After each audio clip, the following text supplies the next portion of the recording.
Hello, and welcome to the Friday Review of Games. As always, I'm your host, Ian Nee Lewis, and with me today is our special guest, Steven Spielberg. Thank you very much. Dan Galpin here, as always, to help out with playing the games basically here online and giving you guys a lot of great feedback. Thanks a lot, as always, for nominating the games to our moderator. And today we are going to be doing driving games, which Absolutely. Driving games, which actually are some of my favorite games, but I had never really played them on Android. I played Forza, the entire Forza series on my Xbox. Actually started out with Project Gotham Racing. Absolutely. Actually did some work on Project Gotham Racing 3. Fixed their sound, fixed the Xbox so it could play their sound. Exactly. So, love these games, lots of great titles, but before we get started, wanted to make some special mentions. Today in the studio with us, we have our new engineer Dan, the other Dan Pham, and producer Rayto Meyer. So can you introduce yourselves, guys? Hey guys, this is Daniel Pham. Just wanted to say hi. And this is Rayto, and you may know me better from the Android App Clinic, which is on immediately before, and I'll be keeping an eye on all of the live streams and hopefully passing any questions you have straight on to the guys behind the desk. Absolutely. Now let's see the producer cam. That was the idea, I think, was to show the producer cam. All right. We got the producer cam, guys? We do. Hit Hangout on the lowest. There we are. Yeah. Second from the top. There you go. No, Not not that one. No. No, we're getting good, though. Absolutely. Try it again. Awesome. That's not it either, but... Yeah, okay. One more step. There we go. All right. Hey, all right. Cams. Excellent. Woohoo! Yep. Everybody was complaining. They said, why don't you hire a professional? And we did. So you can just stop complaining now. From now on, the show is going to be great. That's right. Okay. So why don't we go ahead and... I think I really like that. All right. So, well, as far as sucking less goes, why don't we go ahead and open up some liquid humor? Wow, this is a big... So, yeah. Well, it is a double chocolate stout. So today we're drinking Irondale Double Chocolate Stout from, I have no idea, actually. Swanton Rees, apparently. Yeah, brewed and bottled by Hermitage Brewing Company in San Jose. So there we are. Beautiful. So this is local. Yeah, that's fantastic. Even though it's got a label that's all like, I don't know, Englishy or something. Absolutely. Put it on camera. Well, I will. Exactly. There we are. There you go. Excellent. Thank you, sir. All right. Although apparently we are limited in the amount of time we can show what we're drinking, because after a few number of seconds, the man considers it a beer commercial. I'm still wondering who the man is. Well, in this case, the man is our boss, Billy. Oh, Hi, okay. Billy. Hi, Billy. So, all right, let's go ahead and talk about some games. What do you want to look at first, Dan? All right, well, I've got two games queued up here. We're actually going to try a little bit of a different tack this time. We have two Transformer Primes rather than one. And the first game I wanted to look at was Real Racing. Absolutely. Whoa, you're going to make it hard for anybody to follow this, right? I know. This game is awesome. Okay, let's go ahead and take a look at it. Okay, let's do career. I'm gonna do easy. All right. Are you sure you want to be easy? Yes. All right, so let's bring up the camera on that. So here we are with Real Racing, and we'll start off with our club division. This is exactly how you begin the game, and Real Racing is from Fireman Studios down in Australia, and they really have, I think, set the bar for realistic graphics on a racing game. Right. Camera 2. And all right, we hit the home key. Nice. Yes. Well, let's see how they recover from that. Exactly. See, that it's was our totally first planned. test. Right. Exactly. Or it's possible that it died. Hopefully. Oh. Come on. Fingers crossed. That's what's great about doing a live program. Oh, man. All right, so first thing, checking the license every single time you run. Yeah. Oh, you might not want to do sad. that. And the main reason is because you might be somewhere where you can't get network connectivity. So have a license policy that lets you check the license intermittently. If you don't get it if you don't get contact with the licensed server for a couple times, it's not a big deal. Most people aren't going to be able to contact the licensed server every single time they play. Yeah, the server managed policy that we have built into the licensed server is actually the way to go. We actually think that it makes a lot of sense so that people can still get their license and yet play the game on a plane or something like that. Yep. Let's try Quick Race instead. Let's see how we do. Sure. Go easy on the camera too, there, Hotshot. Exactly. So. And now we're at the exciting loading screen again. I love this loading screen, man. It is. But look at this. It's cool. I mean, obviously, you're always going to have constraints with a mobile device. Mobile devices have power and heat and battery and size constraints that a full console or desktop computer don't have. But with all that considered, it's a really nice looking game. I mean, they've done all of the interstitials and the HUD and everything, just like I remember it on my Xbox. It's great stuff. And you can actually, one thing that's not easy to figure out is you can actually change the view here. And you'll notice we actually could you actually would think that you would get a higher frame rate when the full HUD was up, but actually you don't. Yeah, show that HUD again. So here's our different views. Here's our full screen.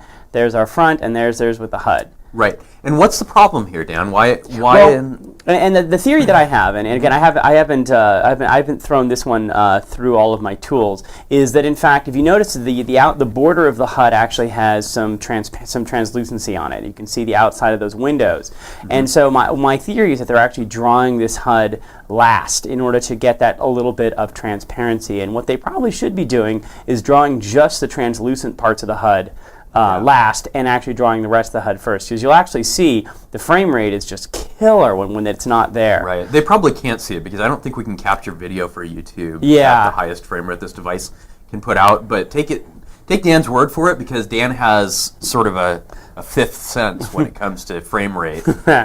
Yeah, no, it looks amazing, and actually, I found that I really love playing it this way. I actually get a sense of speed playing it full screen without the HUD. That's some nice texture down there. Yeah, it's beautiful. You can even see on the road. What I love is that they're using a beautiful job with filtering there, and you can see mip mapping. That texture is just beautifully mip mapped so that when it's close, it does not look blurry, and when it's far away, it is not clogging down the GPU with lots of extra drawing. And so I mean this really is just kind of a boilerplate how to put the game. Even when you see these buildings that we pass by, the textures might be a slightly blurrier, but we have such a great feeling of speed, and the frame rate is high enough that we don't even notice it. And even little things like the effects of the sun flaring on the windshield. I mean it's just beautifully done. And you can the other optimizations or changes you can make are pretty simple. You can turn on and off the HUD if you want to have just be that much more immersive. Now it's interesting, this game actually does not have a back button on the screen, which is awesome. You actually have to hit the back key to get here, and then you can actually go and change in the settings to go and say that I don't want to have the heads-up display. And now we can actually go back, and it's all driven using the standard Android navigation system, which is cool. And so now there we have it. We're really just full screen, which is kind of awesome. Like just being able to get to this view, I think is super killer. The other thing is that they don't have an accelerator. All we can do is brake. We brake by tapping the screen. Which is smart. Now you can actually put it into a mode where you need to both accelerate and brake, which can be nice. Actually, I prefer it that way because I like to slide around corners by just decelerating a bit. But I think they made the right choice as far as making it easy to jump in and play. Yes. There's a lot of assists on, which is why Dan is doing so well. Yes. I'm in easy mode. Why don't you play this game with the assists off? Show them what it feels like. Okay. Just go into your settings and. Okay, let's go back into settings. And to under your settings, yeah. So I can't change career difficulty here. I'd have to restart. Oh, you'd have to restart the race. Yeah, okay. Exactly. So that was what I was afraid of. But yeah, the game really just have a great sliding scale. But if you want to just jump into it, it's great too. There's nothing that prevents you. And again, as you're looking at this freeze frame, you can just see how high quality that texture, that road texture is. Yeah, let me take a look at that actually. So this is. Like you really, Yeah, you yeah. can see because that the mapping right there in the well, center what's of the really screen. amazing is that they've actually done a good job of simulating an ISO. Yes. I don't think they're actually doing an ISO because I don't think this hardware can do it Mm-hmm. at that level. But yeah, you'll for a lot of mip-map stuff, you'll actually see sort of a line. About, let's say, an inch from the bottom of this screen, you'd actually see it turn really blurry or get some, just visual artifacts in general. And The attention to detail is awesome on this game. So yeah, this game also was originally released as essentially a free demo that was unlockable, and this version is now the premium version, and it's totally worth it. For 99 cents, it's an absolute steal.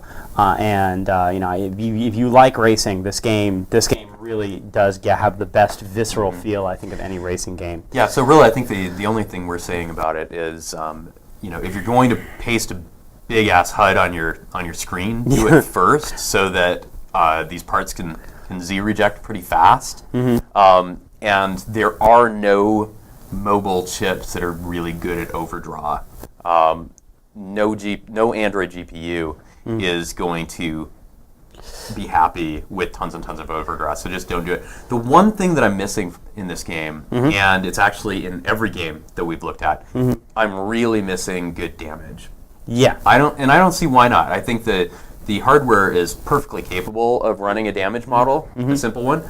I'm actually, because nobody has it, especially the two Gameloft games I'm looking at, I'm actually wondering if they couldn't get the license. Well, that's what I was wondering too. You have to get a special damage license, so that is. But yeah, the real cars in this game are beautifully rendered. It's again, it is the real car game, the real car racing game on Android. Yeah, and it is tough. It is tough, especially if you're not in easy mode. But it is nice, the easy mode, for people who just want to drive. So I'm going to switch over. Yeah, as a contrast. Yeah. This one, I would call this next one Forza 3 meets Mario Kart. So we're now looking at Asphalt 7. And I switched the tablet so we can make a very, very, very fast switch. These are big games. And so I'm gonna let Ian play on this one. Oh, okay. You're gonna queue up the next one? Yeah, I'm gonna queue up the next one. Okay, so for this one, the game mechanics are similar in a lot of ways, in the sense, it's another one of these games where you start with a little bit of money, and that's going to let you buy a car, and then you're going to compete in races for more cars and more upgrades there we are. and things like that. We switched. Now we're really on Asphalt 7 heat. Nice. All right. So. So this is using is not a free title. This is a paid title, but it's a 99-cent title as well, and it is very playable without additional purchases. But it does strongly encourage you to spend additional money on the game. Well, you're going to grind a lot to get more stars, and in fact, you're going to pay a lot to get more stars too. Yeah. So I noticed, for instance, the first thing you get, which is your little tiny Fiat Abarth, I guess. I don't know. I don't actually know how to say that. But this is like the entry-level car for every racing game ever. You want to go up a level to a Range Rover or even just a Mini Cooper S. That's going to cost you 30 stars. Now, 30 stars is like 10 or 15 bucks actually in there. Is it really? Wow. It's quite a lot. Let's see. Get more stars. I guess, yeah. There you go. 10 bucks. Yeah.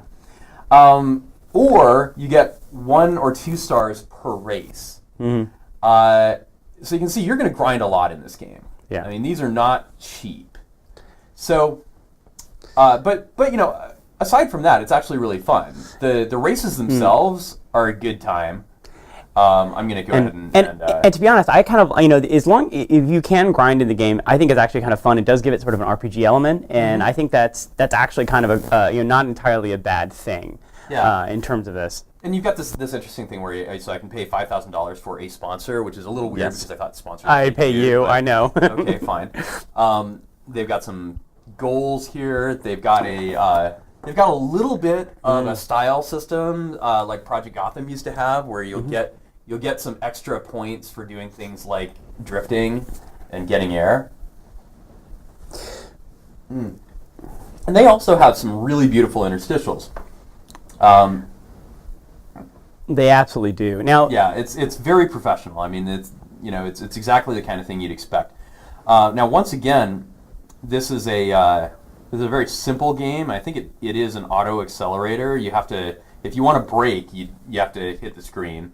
But they have a nitro bonus system because, of course they do, right? Yes. That's the Mario Kart element. And actually, just to point out, there are many control schemes for Asphalt 7. Yeah. So you can use tap on the screen, you can use virtual wheel. There's just tons and tons of different ways to control.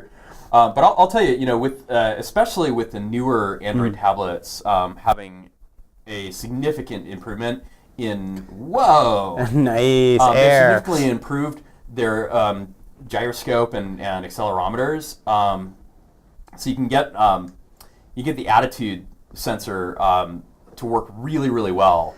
Now I'll tell you a couple things about this game. One of this game actually has shortcuts in the races, which are totally fun. There's lots of stuff to find. There's far more than just one route through any of the individual races. My only complaints about this game are really that you'll see that if you look at the quality of it, if you hit the pause key actually, so we can take a look at one of these frames. We can't actually look at the frame, I guess. Can you pause? I guess you can't. I thought you could. Anyways. Here we go.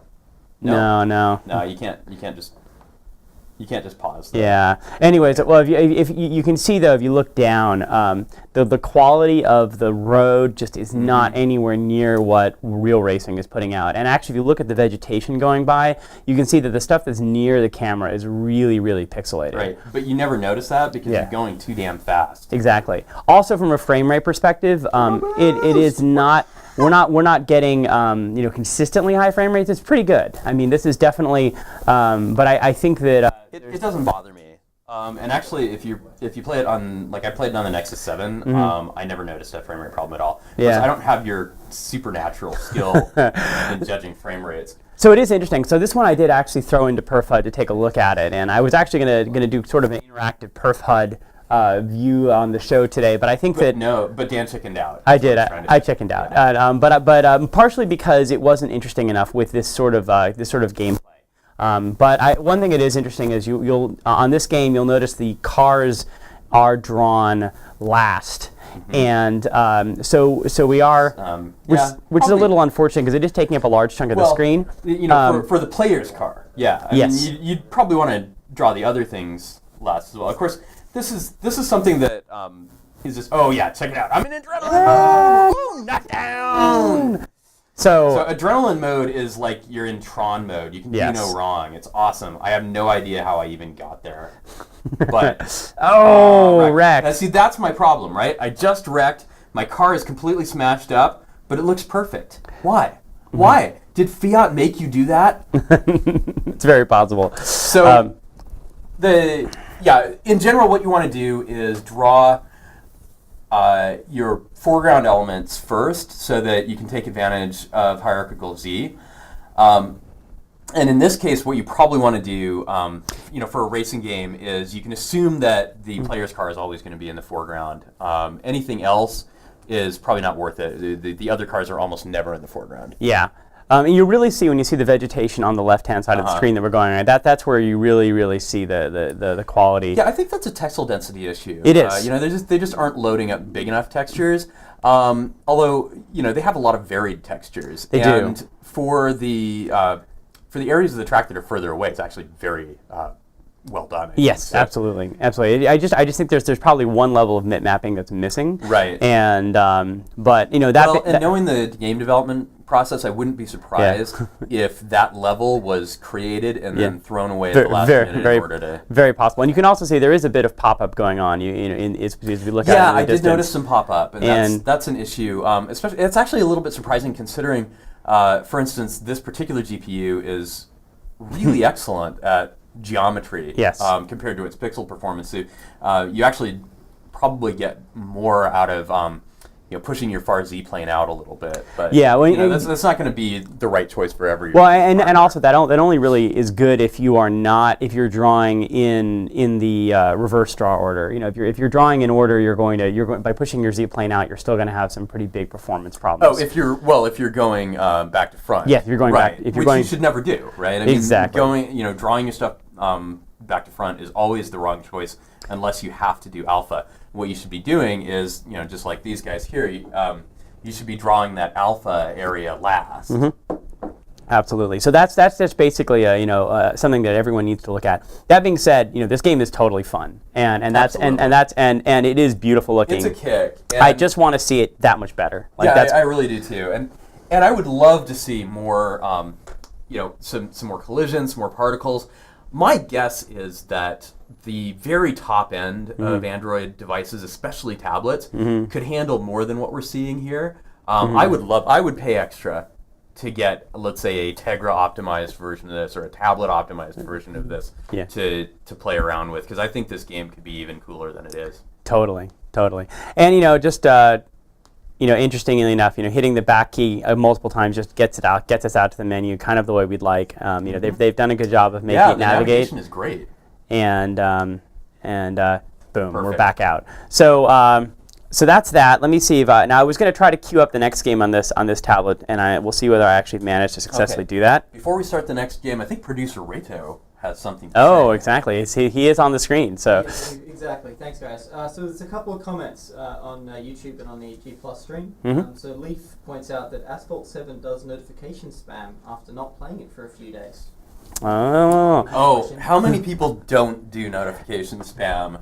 Now the real question on this actually is whether or not you can actually turn off notifications. Right. And by the way, but GameLoft assures me that if the game is actually intended to be playable offline, if for some reason it is you saw that network error has occurred, we try cancel. They say that's actually a bug. So what we're asking people to do now is, we understand that some people like notifications. We don't know who those people are. But apparently some people do like notifications. What we want to do is make sure that users who don't want notifications, or even users who do want notifications, they don't want all of them, have the ability to control that. Now, of course, we added new features to Jelly Bean to make it easier to control the kinds of notifications that you get from different apps, but that's sort of an all or nothing thing. You can say this app is never allowed to send me notifications, or this app is allowed. Yeah. Now, me personally, I don't mind being told, for instance, that there is a massive sale on some in-app item of a game I like.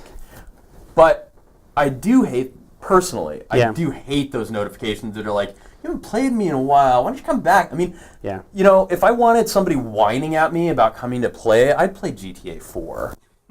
Yeah, no, exactly. And actually, one of the things I was looking for, and I didn't actually check this game before we started, and I was looking to see if there was a way to disable that within the game.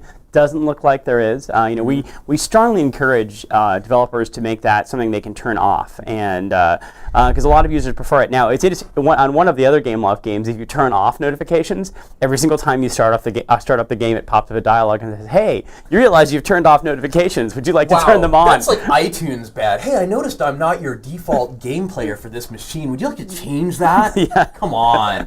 So there will come a day when those people will be the first up against the wall, but even before that, there will come a day when that is no longer considered feature worthy.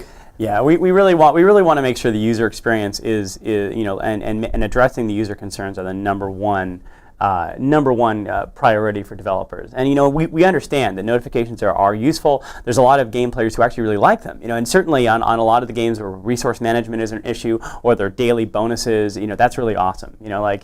Playing Dungeon Hunter, knowing, hey man, there's like, if I play today, I have an opportunity to get 5,000 gold for doing this. That's kind of cool, as long as I can turn it off. Right. And so we do have the other game. Do we want to go on? Well, are there other questions? Maybe had one more question. There's one more. So this is an actual question, programming question from Alex on G Plus stream, and he says, you guys always say to pay attention to the resolution of the art assets within games so that they don't look blurry or overstretched. He'd like to know what you think about pixel art style of graphics. Do you think it's okay to do all the art on a canvas of, say, 400 by 240 height with pixel art style? He's asking because the pixel art looks nice when stretched, but it's all messed up when shrunken, and that goes against the standard best practices on game art, where you obviously have high-res assets and then shrink them down. Although making two separate groups of artwork, both big and small, seems to be a better option, it's not practical because it's going to take too many resources. Well, remember that the reason it looks bad when it's shrunk is because we're doing the scaling very quickly. And it's usually, like for instance, OpenGL just implements a bilinear filtering, which isn't very good. Now, if you run your art through something like Photoshop and it does a Lanczos filter on it, you're going to get art that looks pretty much great. Yeah, exactly. I wouldn't worry too much about that. You actually can if you go into Bitmap Factory, you can set the options for higher quality scaling as well within the actual scaling of the bitmaps, and that may help you out as well. But the truth is, my feeling is high resolution pixel art looks amazing, and the games we saw. If you looked at the last week's show, we were doing tower defense games. We saw some amazing high res pixel art that looked mind-blowingly good on these devices, and actually scale down reasonably well. And it's so I think it comes down to art design and style. There definitely are outline pixel art really doesn't scale very well. If you're trying to have lots and lots of really delicate line details, those are going to get lost a lot of the time. You need to do that. But and you know who does actually very careful line drawing is Rovio. And Absolutely. they actually put a lot of effort into making sure that at every single resolution, the black outline around the birds is exactly 1 pixel wide. Yeah, and they're very, very good about that, and so I think it's certainly possible. It's more of an art design question, I think, than a technical question when it comes to that. I think a lot of people will do something in pixel art thinking that that's actually going to be easier, and it's not. Doing pixel art well and making it look great on a modern device and also appealing to modern users is actually really tough, because you want it to be old school, but you don't actually want it to be old school. Yeah. You want it to be evocative rather than representative of your limitations. Absolutely, but yeah, I mean, we certainly love pixel art. We've given major thumbs up to a lot of pixel art titles in terms of the presentation, and I think the real key thing is just, again, like anything else, it all depends on the quality of your artist as much as anything else, and your design. And so, producer Reto, I have to ask, is that HPC 2000 guy on the live chat? I haven't seen any questions from him yet. No. Oh, okay. Yeah, he was going to ask a question about OpenGL. I told him I'd answer it, but I'm not going to answer it if he's not watching, because come on. Exactly. I will keep an eye out. I will let you know if he Sounds good. Let's go ahead and move on to our next game. All right, so our next game isn't really a driving game. It would be... is there driving in this game? But there is driving. There's a lot of driving. It isn't really a racing game, I should say. It is a driving game. We didn't say racing. We said driving. Did we? Yes. Okay. And the only thing that we put off limits was golf, as I recall. That is true. We said that it was not that kind of driving. So here we are. It is GTA. They've done a great job of bringing it to Android.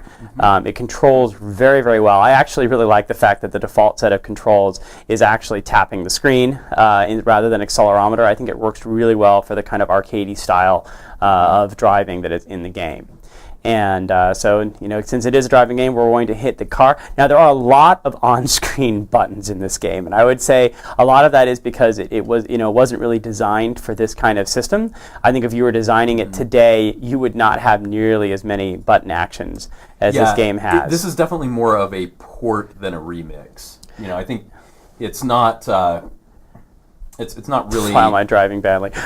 Yeah, it's not really reimagined for tablet. It's just totally ported. So what this plays awesomely with is like a Nikos controller or an Xbox 360 controller. Yeah, if you have into the USB part, and it's great. They support that if you're on an Android 3.x device, or you're on something like the Xperia Play 3.x or higher device. They they really do a great job of making sure those are there for you guys. But other than that, they've done a very good job of porting the game and the graphics over. Where I played this was I met with the Wikipad guys. Oh yeah, you might have seen Wikipad online. They were at GDC, and they handed me a prototype, and it was playing GTA 3, and I'm like, wow, it's a completely new experience to be able to play that on tablet with a controller that's built in. So I'm hoping that we see more of those. And there's several people. Wikipad, Nikos, there's one other that I can't remember. Yeah, Moga is also doing it. Yeah, it's got a pretty cool controller. And of course, we support USB controllers, basically any USB controller that Linux supports. Yeah, and Bluetooth as well, USB and Bluetooth controllers. So, there's really going to be a lot of choice out there. Let's run into a few more trees here in Grand Theft Auto. So what more to say about this other than it's a port done well? I would love to see a more native version designed for touch controls, I think that you could go take it really, really far. But they've done about as good a job as I think you'd expect to do, given where they started with a fairly complicated joystick interface.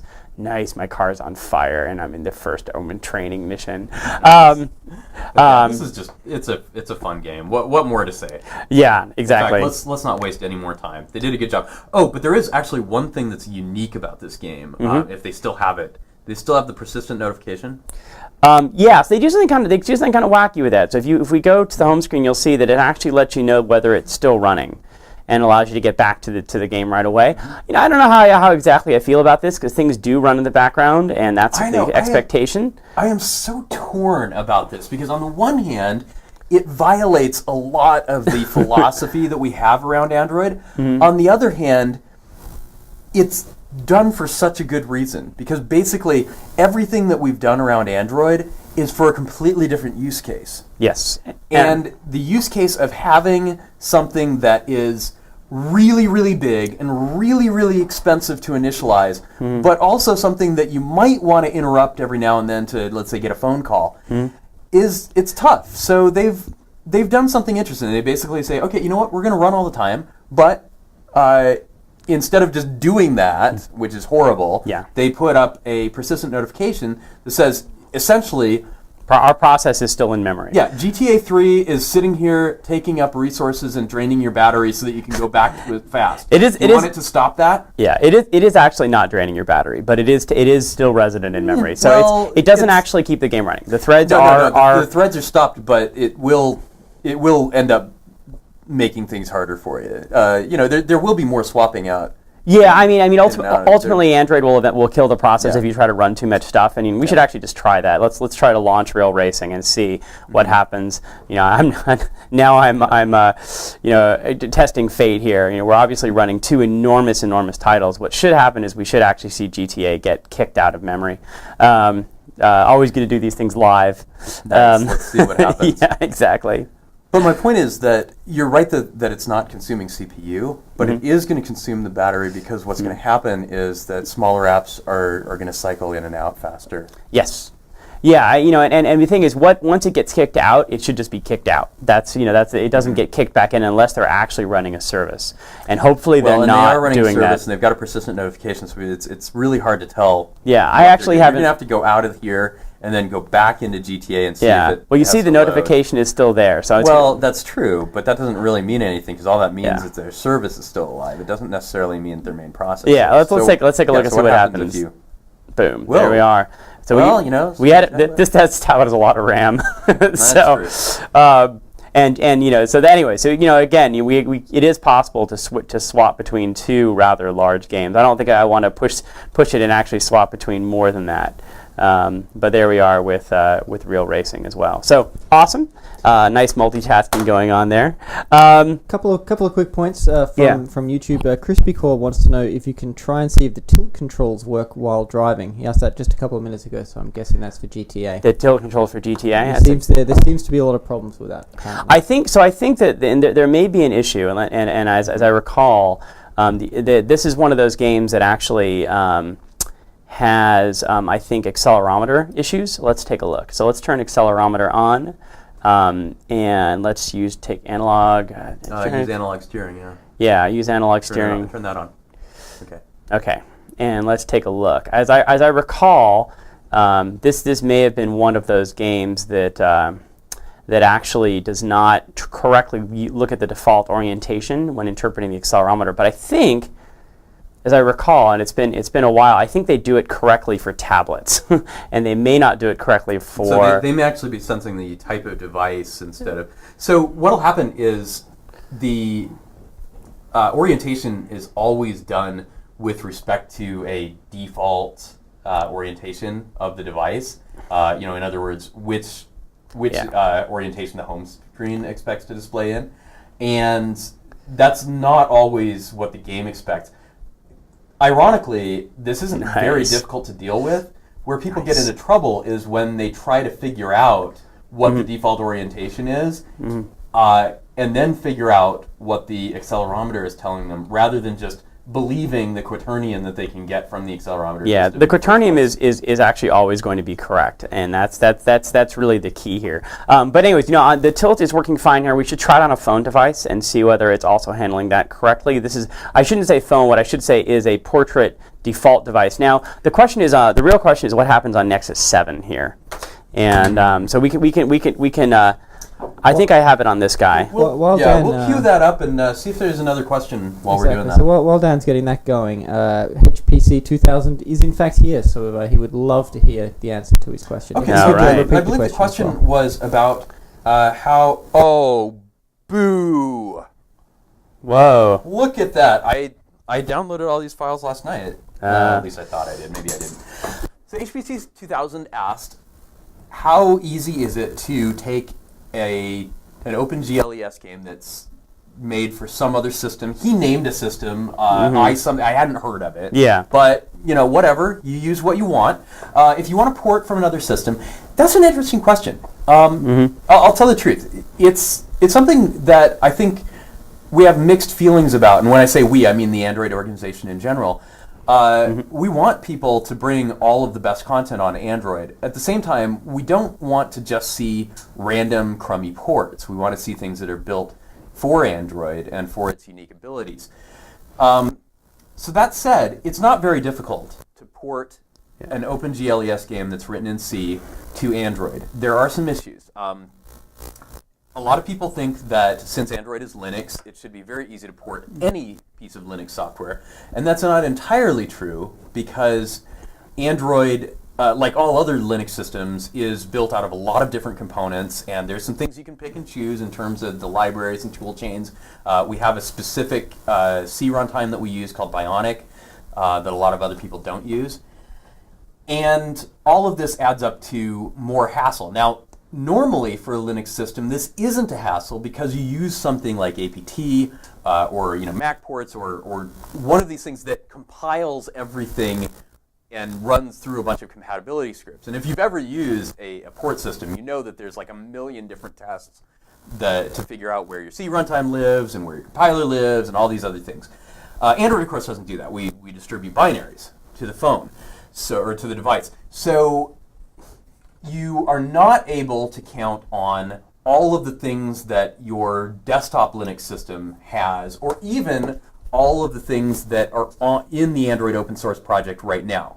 What we do instead is we release something called the NDK, the Native Development Kit. And that is, there's a lot of things in the NDK, but the real core of it, the irreplaceable piece of it, is a set of headers that form a contract that Google has decided we will always fulfill. Yeah, it has an ABI, an application binary interface, and the key thing about that is that for your OpenGL calls, those OpenGL calls will be essentially identical because OpenGL is a standard. It actually provides a contracted ABI itself, and we're adhering to that contract. So from an OpenGL perspective, all the OpenGL code should port over incredibly easily. Obviously, and if you're taking advantage of any architecture-specific implementation details, especially extensions, those will have to be looked at. But the vast majority of the OpenGL code will run absolutely identically on both platforms. You will need to be aware of one thing, though, which is that because Android is an open system with a huge number of OEMs, you can't make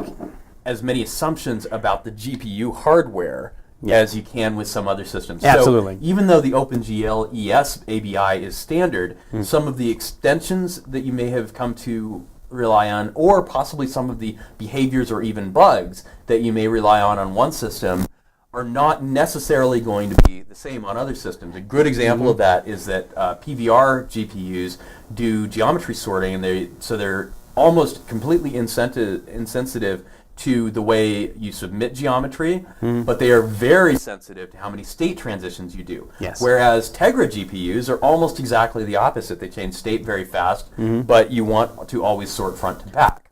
Exactly, and so the real key, and that's only one issue. There's also things like if you want to use texture compression, there is not a Everybody's standard got their own high performance one to use on Android. There's also there are also issues in terms of how you should write your shaders. and making sure that you're really querying very carefully. Also making sure that you do test those shaders on a variety of GPUs, because you will see different performance cliffs from device to device. That being said, from a coding perspective, your code is going to is going to go over. What you really have to look at is audio, because the audio standards are very, very different. You're going to look at touch and events, which are very, very different. Networking, actually, if you're not using SSL, you can just use sockets. And so your socket code will come over pretty much straight, to be honest. So there's you do get a lot. You can actually use even threading. You can if you're using standard pthreads. As long as you're not relying on making calls back into the Dalvik virtual machine, you can actually use those very easily. Or you can actually tie those back into Dalvik threads. And there's actually a really nice library that NVIDIA has provided for doing that. So there really are a lot of things you can do. And really one of the main reasons we do the NDK is to allow people to take advantage of tested code sections that code libraries that you have written for another platform. So from that perspective, that plus the standard APIs do provide a really nice basis, especially for games. Where it gets more challenging is when you want to take advantage of a lot of the Android standard UI patterns. And those are, there's a lot of useful stuff in there, even if it comes to things like font rendering. Database storage isn't there. So if you want to use databases, you're going to have to make a call through JNI to get. Oh, no.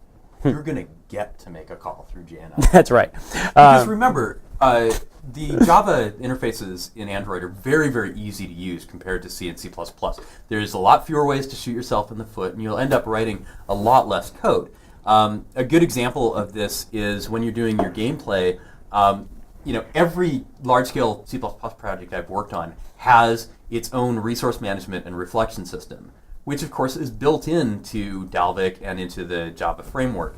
So you can actually save yourself a lot of time, especially when you're dealing with platform-specific things, but even when you're not, by going to Dalvik or another virtual machine. Absolutely, and there's plenty of places, even in a game, where it makes a lot of sense to take advantage of Android framework resources. Things like notifications, for example.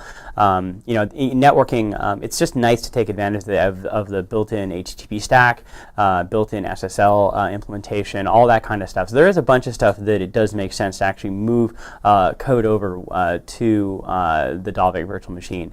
But that being said, it's for your core code, especially things like physics engines that may be written entirely in native code, things like Box2D. There's really no reason not to just use that code as it is if it's a well-tested bit of code. Absolutely. Okay, I think that's enough on that. Producer Reto, are there any more questions? Okay. Excellent. That was all right. Well done on the producer cam. We're getting the hang of that today. That's awesome. Good job. Yeah. Now, we're running a little low on time, but something occurs to me, which is that we did not actually go in order of what people voted on today. That is true. We sort of went in order of what we personally thought was cool, especially in order of these big profitable games, yes. Which I think makes us look a lot like tools of the game oligopoly establishment. Well, and I will say that all of these games, really are fun. Like these are absolutely, they're beautiful. They make. Again, we don't want to be tools. No, that's true. So. And I didn't. I would have added Need for Speed Hot Pursuit, by the way, to this list had I been a tool, because I actually love Need for Speed Hot Pursuit.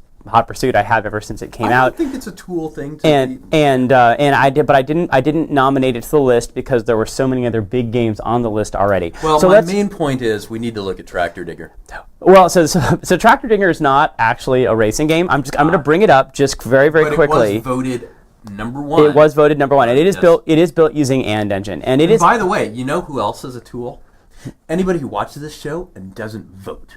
Vote for stuff. So this is actually a puzzle game, and your goal is to move things into the tractor. You've got a dual joystick control, and then we can actually take this stuff and move it into this dumpster here. And it's actually pretty cool. It is not racing game. We didn't say racing game. We said driving game. It is sort of. Are you driving a tractor? Yes. I think you're driving a tractor. So now, for some reason, Dan is snapping his fingers at it. Because why. the reason why is that I don't have this tablet plugged in. So let's actually show you what I was doing rather than have me just looking down. See, that's why we look at the monitor. Yeah, exactly. Yeah. That's why we have. Yeah, that's a good point. So, anyways, it's backwards though. That's really hard. Never mind. Maybe just glance at it. Yeah, exactly. Yeah. So, so we can actually take advantage of physics here to scoop up the rock into our little tractor, and then we can actually flip it all the way around to the other side in order to dump it back into the dumpster. But it is a puzzle game, and it's cool. You're driving a tractor, and it's something I haven't seen before. It is an End Engine game, which is always nice to see. If you haven't actually used End Engine before, it is a really nice 2D game development platform written for Android. We actually had them showing off the tools chain at Google I/O this year, and it really does look. It looks nice. And they're doing a lot of investment in it, which is exciting. Oh, by the way, you're not trying to get the boulders into the truck. So I did a good job of it, though. There was, you did. No, you're the controls. The controls work well. There's definitely some parts of this game where I want to see higher resolution artwork. Some more work done on some of the textures. So that it looks less, this sort of repeating pattern that you're seeing there at the bottom, it just screams, I'm tiling something. Right. The right way to do that, by the way, is to create 3 or 4 random textures and just randomize them. Yes. For a texture like this, you can use, there's actually some Photoshop plugins that do this. Yeah. You get something that has like 4 or 5 different textures, but they all tile seamlessly along the edges, and then you just pick them at random, and it actually looks really good. Yeah, it really does. And the same thing I would say with the grass texture. It's just like tile. Exactly. I would love to see a little bit of work, because there's so much work that actually went into the vehicles in this game. Yeah, they're cool. And you know what? I dig the background too, even though it's just a photo. It's nice that it's like out of focus. It's got that depth of field effect to it. Good job there. Yeah, absolutely. Okay, let's move on. Let's move on. Again, not a racing game. Another one that's in the category of somewhat smaller games is Drag Racing from Nitro Nation. And I didn't like this game. This game is kind of fun, but it really just seemed to be an exercise in trying to end up getting me to buy stuff, which was a little unfortunate. It's like what I found was that pretty much no matter how well I did in the game, if I did not have a car that was good enough, and this was not an example of that, I was just going to lose. Mostly because there's just kind of minimal controls here. And I actually played this game not particularly well. I should actually be I was going to say, shifting, so you get good shift. If you shift like a moron, you're not going to get anything out of this, right? But even if you shift really, really well, there's a point in which your car just isn't good enough, and you have to buy a new car, and the only way to buy a new car is to get respect, and it's very challenging to get respect within the game without actually paying money. And I kind of wish the game had sort of a deeper grind factor. Maybe it's there, and I just didn't see it. In my playing of the game. That being said, the game plays well. It looks pretty good. A little tiny bit blurry here on the size of a Transformer Prime. It's definitely a button masher. It's I wouldn't even say it's I wouldn't even call it a masher. Pavlovian. It shows you a little upshift thing, and then you press the button, and it says "Good job." Exactly. Good job. So it's pretty limited, but I wanted to at least bring it up. Again, if you like this kind of game, it seems to be a pretty good version of that an entrant into that genre. Seen better. I really have, but not on tablet. Exactly. Now, another completely different kind of racing game is Reckless Getaway. This is a great game. I love this is super fun. And it actually has a cute little story behind it that you are trying to get away. Let's actually do recklessly. Yeah. And even little details like that. Please wait, robbery in progress. I love the money flying out of your car. There's all sorts of cool jumps you can take. There is just tons and tons and tons of stuff to do in this game. Yeah, I would have loved to have a little bit more control over. Maybe that's just me, because I'm old and I don't have the greatest reflexes, but I felt like this control scheme was actually really difficult to manage. I would have actually liked some really sensitive tilt controls.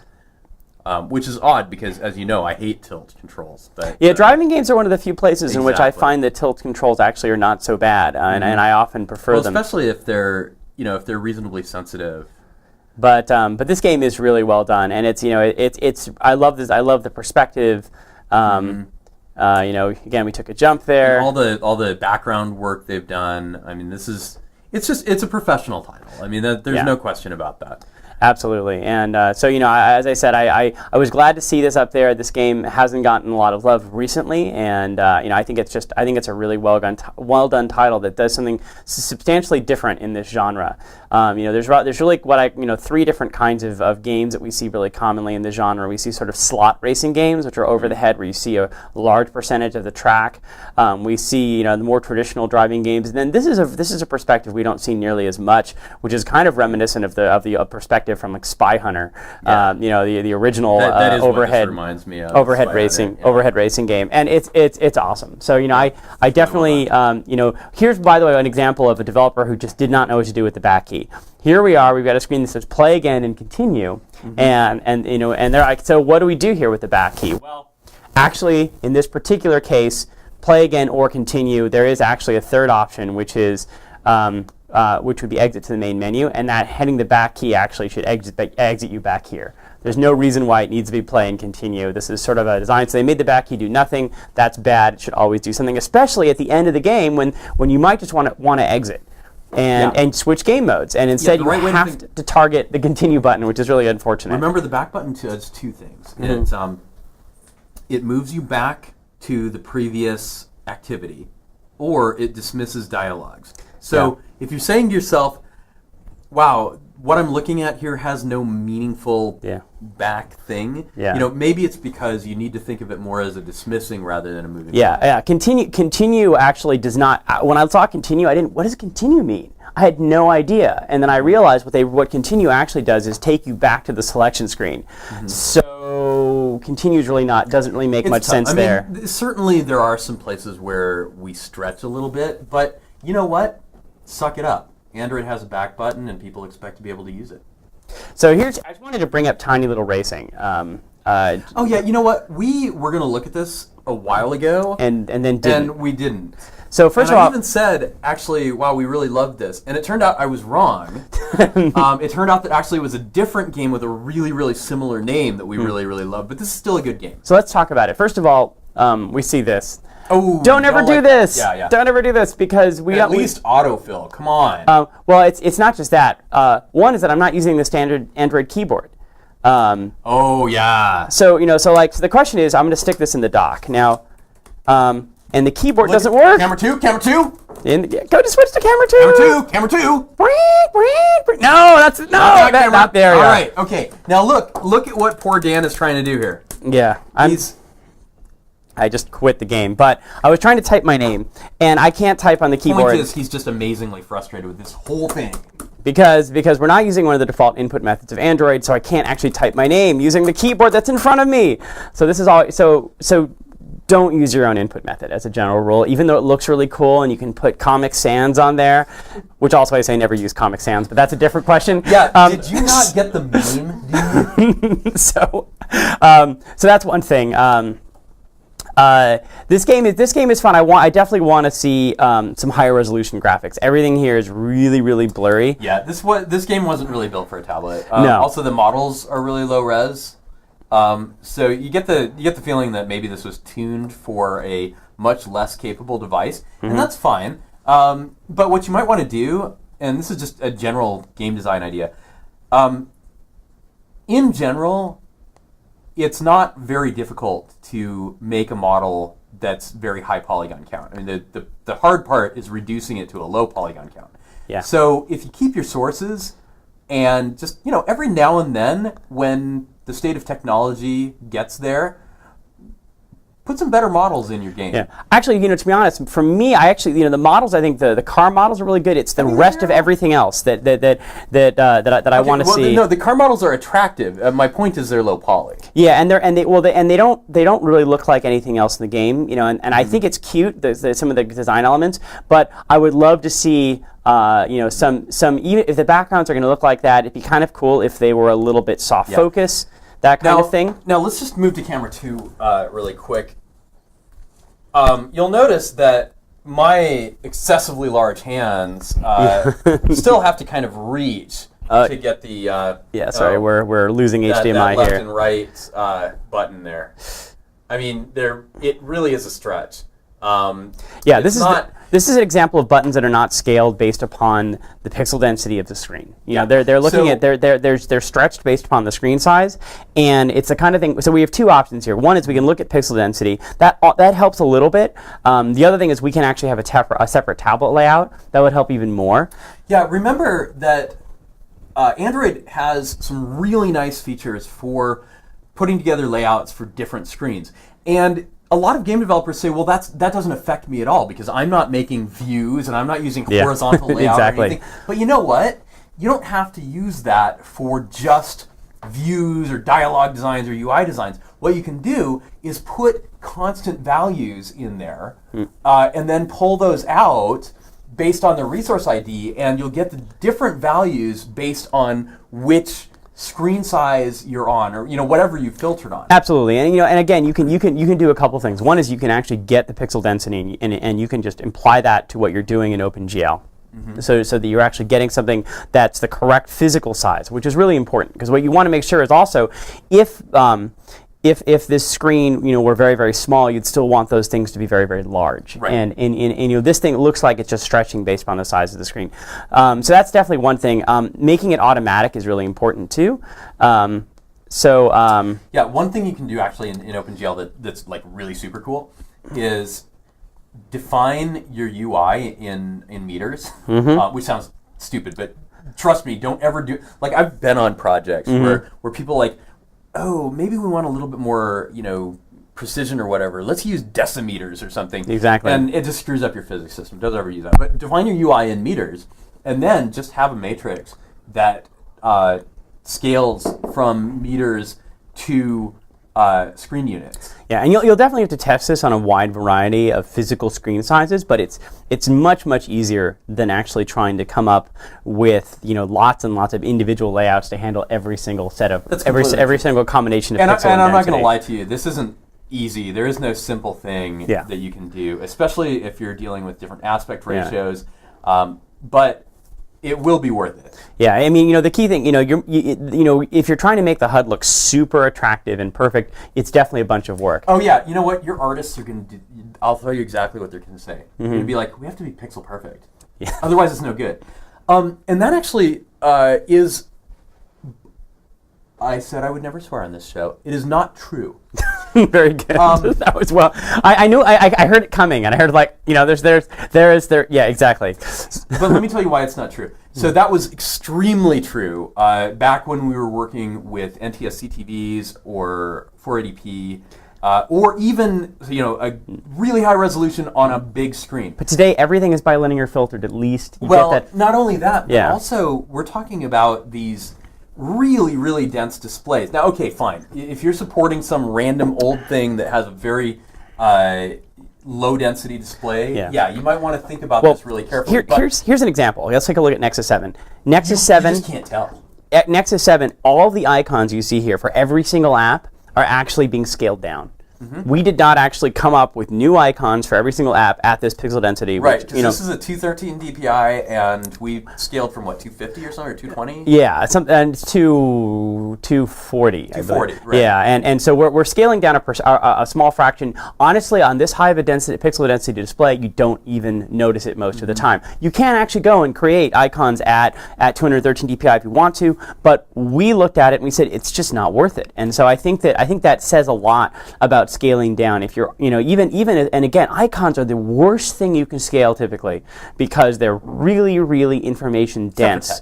Except for text. But even icons, a lot of icons contain text, and a lot of icons contain line art and details that you would normally think, oh, this shouldn't scale. Don't the put reality. text in your icons. Yeah, the reality is that, and actually, let's take one last look at the tablet. I wanted to look at the icons today. We are 5 minutes over time, and producer Reto is like packing up his stuff and ready to go. So just one thing, out of all these icons, there are 2 icons that actually I think are reasonable Android icons. That is the Tractor Digger icon, believe it or not, and the GTA icon. Yeah, every single one of those looks like it's been maybe lifted from somebody else's design. Yeah. Come on, guys. Let's try to make things.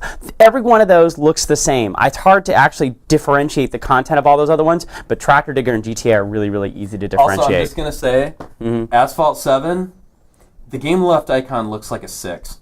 It looks a lot like a 6. It looks like Asphalt 7 6. I'm just saying. All right. So let's go ahead and next. So yeah, everyone make sure to vote next week. That's what I want. Yeah. So next week's apps are sports because it's the Olympics. Exactly. It will have been the Olympics. Yes. So we're going to look at sports games next week. Now, if you don't know how this works, you go to our page at developers.google.com/live, which is not down in the corner because this is the wrong title, but it will be. Or the link will always be in the event that we put on our Google Plus page at that link, developer.android.com/plus.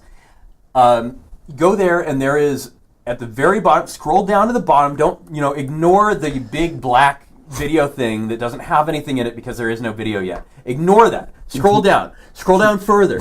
Then at the bottom of the page, there's a moderator link. It's actually not a link. It's actually embedded because the people that did it are like really cool web people. It's embedded in the page, and you can suggest new apps or new games. You can flip to the tablet if you want to see what this really like it. What this looks like. Yeah. Exactly. So I put this up here on our tablet. You can actually go. You can see everything we've looked at. You can see we now are looking at sports games for next time. And right now we already have our first suggestions, some of which don't look like sports games.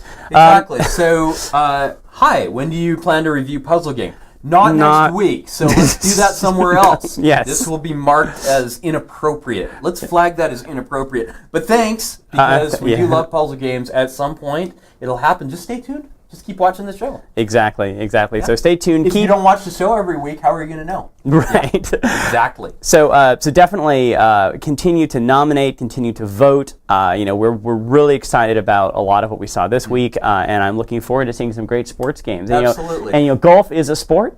So if you want to, as an example, but we're thinking about things. I want most things that are a lot of Olympic sports too. If there's something good that we've missed, it doesn't have to be Summer Olympics. Yeah. It could be. There's a great dressage app out there. I want to see it. But the other thing that I want to remind you is our goal here is to help developers make better games. So we may not always review the most popular games. We may not always be kind to some games, but our goal is to at least help you understand how a game could be better. Now, sometimes we don't accomplish that because the game is so great to begin with, Radiant Defense, but in general, if we're critical of a game, it's because we think it's decent but could be better. And for that reason, actually, our colleague Reto has renamed his show the Friday App Clinic. We may do something similar. I don't know. Leave a comment on our G Plus page. Yeah, let us know. Exactly. Okay, we got to get out of here. We're way over time. Yeah, we started late though, so it's we can be a little over. Yeah. So thanks once again to our producer Reto Meyer, our engineer Daniel Pham, and we will see you next week. Cheers.